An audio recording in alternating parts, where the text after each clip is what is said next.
Travis. Good morning. Travis has always wanted to do things that normal people didn't want to do. When we had a go-kart for him when he was 3 years old, the other kids wouldn't get in it. I mean, Travis got in his go-kart and he was just, the grin just would not quit.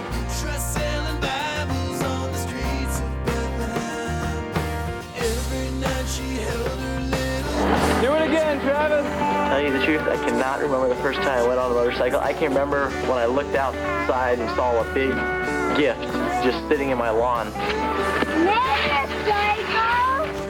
I was like, wow, I wonder what this is. And then when I saw the motorcycle, I can remember being really excited. This is excitement. Hey. Take my word for it. You expect me to ride this by myself? You know what? I can't ride this thing with a motor. I can't ride that thing.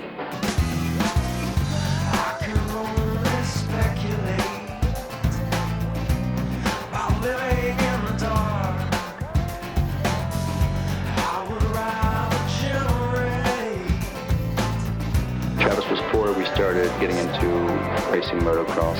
And when he was 6, Debbie said he's different, he's special, we need to take him further. And so we dug a little deeper into the pockets, and we mortgaged the house, and then we remortgaged the house. It never got to, we need Travis's money to make ends meet, but it did get to a point where if we have to buy one more motorcycle or go to one extra state, we can't. This is before we got sponsors. We had to make this commitment as a family together to do this. So it has been a financial strain. I would not trade it for the world. The people that know us really truly know that Travis is not pushed at all. If anything, we hold him back.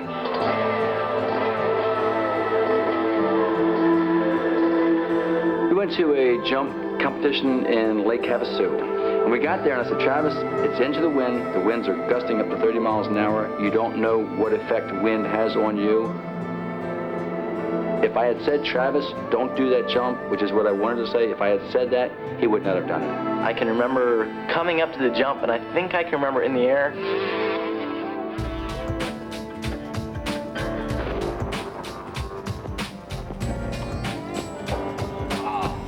My first thought was he's dead.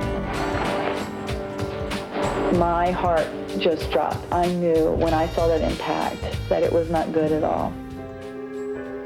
You can't go from 50, 60 miles an hour to reverse and survive it.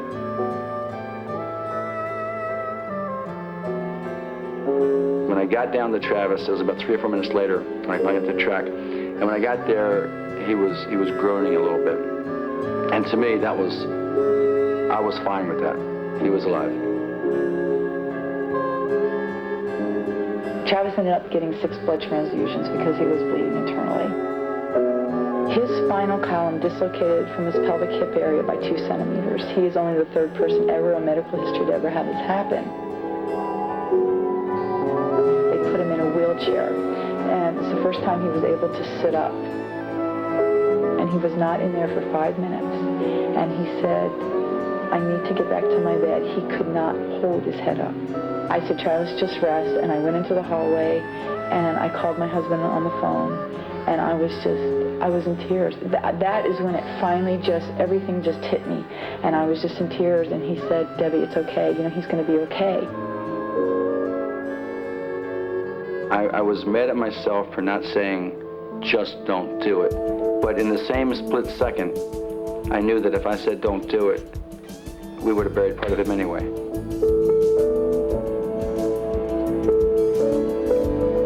First thing when they told me, I could start moving around a little bit, my dad went out and he brought me a full suspension wheelchair. And that race chair was his savior for the next 2 or 3 months. I mean, he just spent every moment racing in that wheelchair. And when he was in that wheelchair, it was, what time is Dad getting home? We're going out in a wheelchair. What time is Dad getting home? We're going in a kayak. And it was like, devil's son back. He's just mine for 3 months. We can do anything we want.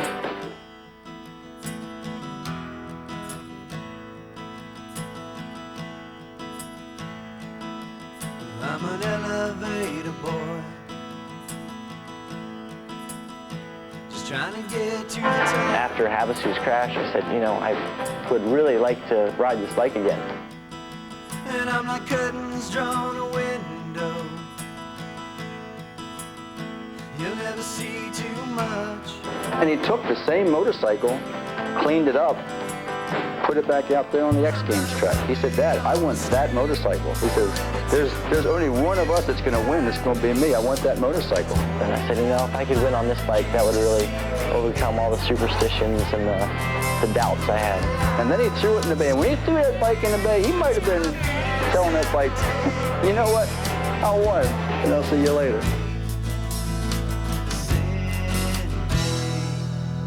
I'm an elevator boy,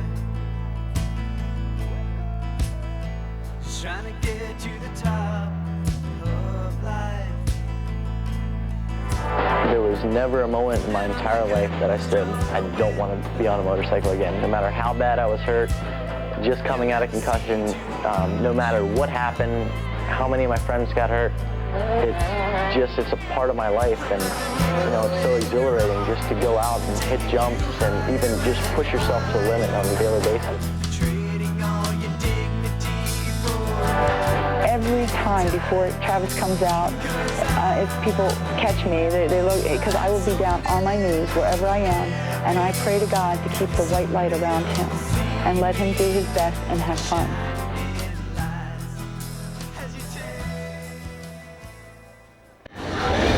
Travis Pastrana will be our last rider of the semifinals. He waits, along with his mom, Debbie. This is the one rider that everyone watches. They expect him to win. He has led the sport of freestyle motocross. It is such a young sport. It had its first organized competition just under a year ago, and you will see why he wins the competitions. He rides with such charisma and such skill.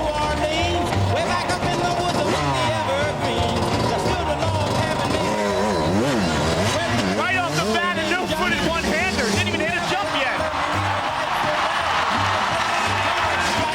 That's the trick Travis Pastrana created. It's called the cliffhanger. His mom named it.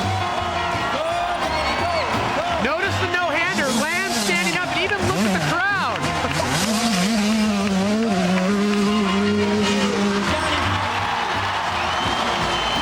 Pat, this is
that. The thing was sick. Well, yeah. It felt good. I'm like, cool. You look like you're about like this. Completely extended. We talk about repeating tricks. Travis repeated none. Look at this cliffhanger. Look at the extension on that. You know, his mother named that trick for him. I'm like, cool. You look like you're... And this known as a triple pendulum. That's 3 tricks In one air. And the signature Pastrana finesse. Total extension. Lands it cleanly to finish the run. His mom, Debbie, always there to give him a kiss at the end. Just glad he made it through in one piece. Travis Pastrana with a run that should easily move him into the finals. A 95, the highest of the day. At the beginning of the run, the proud and stoic father, Robert Pastrana, and look at mom.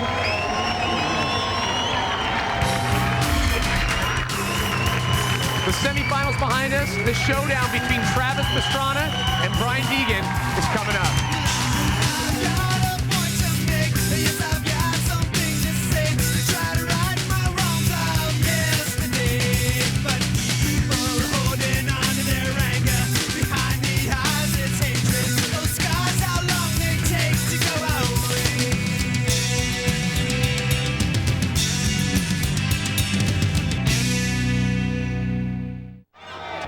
All the old scores are thrown out. It's the freestyle motocross finals. Each rider will get a 3-minute run. Now, when Ronnie Fies was back doing racing at the Outdoor Nationals, he didn't make them. He packed up his 85 Dodge, drove out west to live with Brian Deegan. Soon after, ended up breaking his ankle and then blew his shoulder out.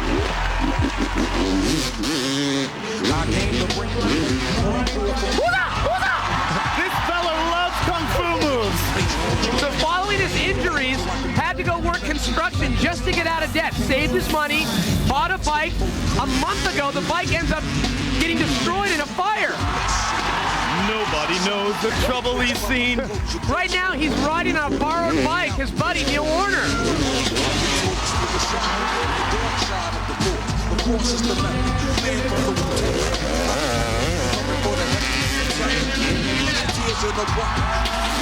Ronnie's gonna need to step up his tricks. I know he does this one, the Cordova, he stretches it out better than anybody else. There it is. Woo! The back of his head almost touched the seat on that. Gumpy.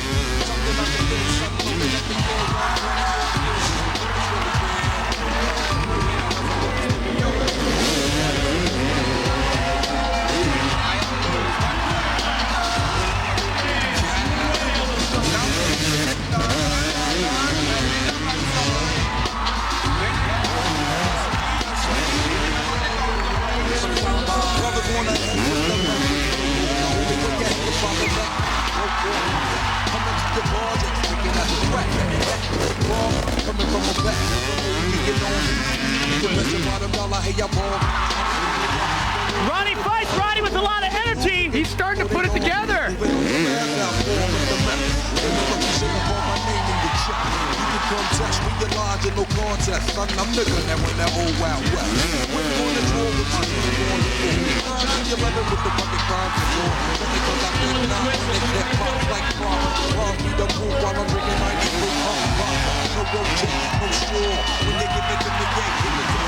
Kind of giving himself a headbutt with that double bar hop coming back in.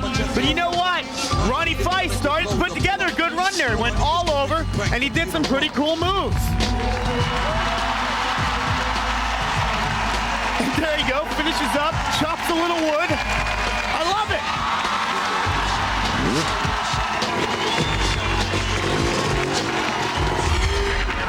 Watch his head on this Cordova. It actually touches the seat. Years of martial arts training paying off. And here on the bar hop, almost knocks himself out on the way back in. Good extension though. Ronnie Fies, a score of 79, most likely will not make it for medal contention. But right now, the buildup between Travis Pastrana and this guy. At this point, I just want to see him ride. I got to give him the mad props. He's got the abilities. You know what? Travis is actually studying for his calculus test right now. I mean, he's not even worried about Brian Deegan. He's got so many tricks, it's going to be awesome. My money's on him for the finals. Each rider will get one run. The best score will get the gold. It's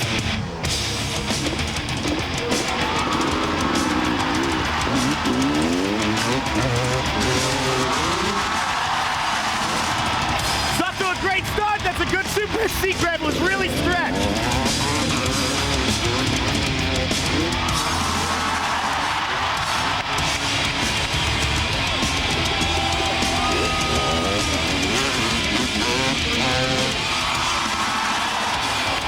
Pat, maybe what he said to Gabby was true. He's pulling out some difficult moves.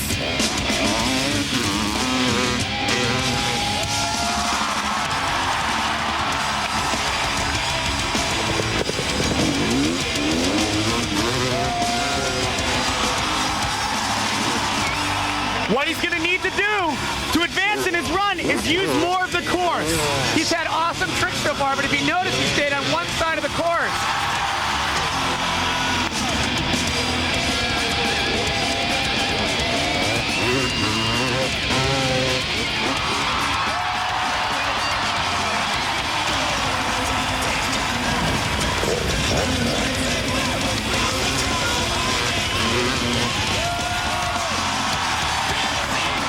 That is some commitment, Kenan, when you do the no-hander, bringing it back suicide style.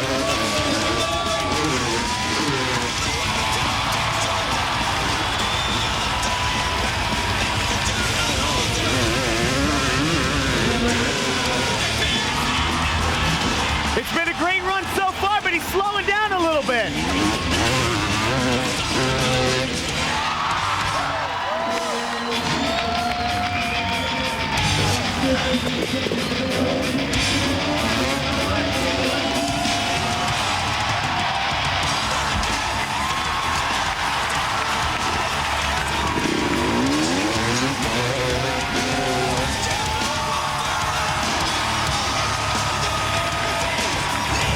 Checking out his back wheel, he might have done something to it on that last hit.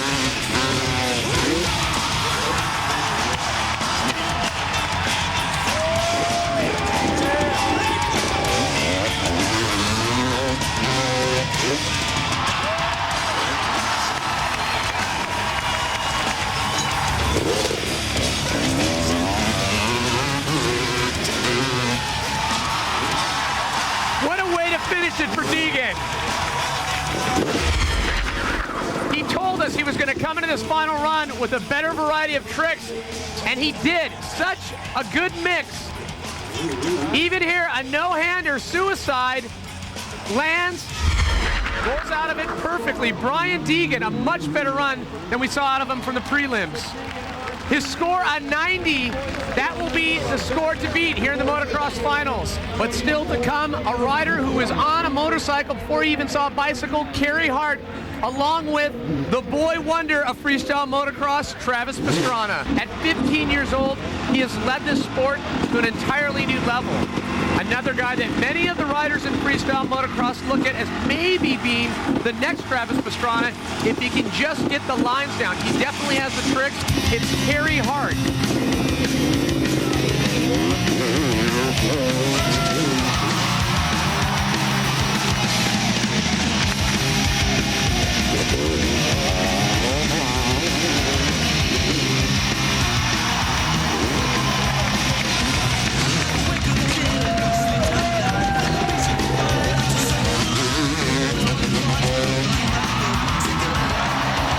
Yeah! Over 82 feet on that gap. He just lunged right back for the bike.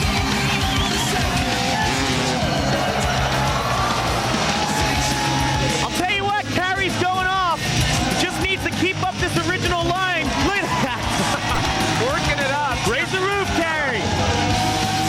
Now this is where in his prelim run he lost a little of his momentum.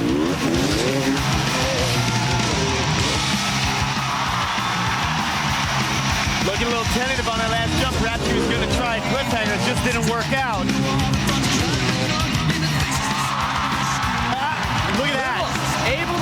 but got a little bobble on the no-handed.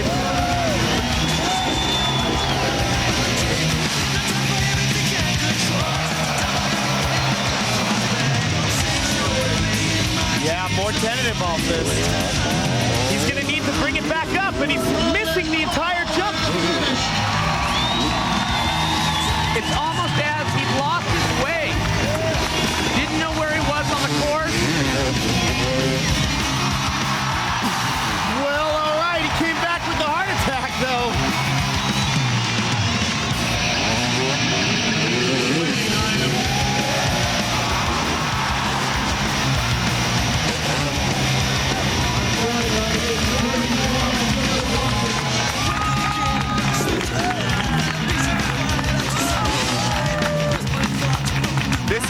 He needs a compass right now. He's looking across so many jumps. No-hander, but bobbles, having to bring the other hand down. Started off so strong on that run, but towards the end, just kind of fell apart.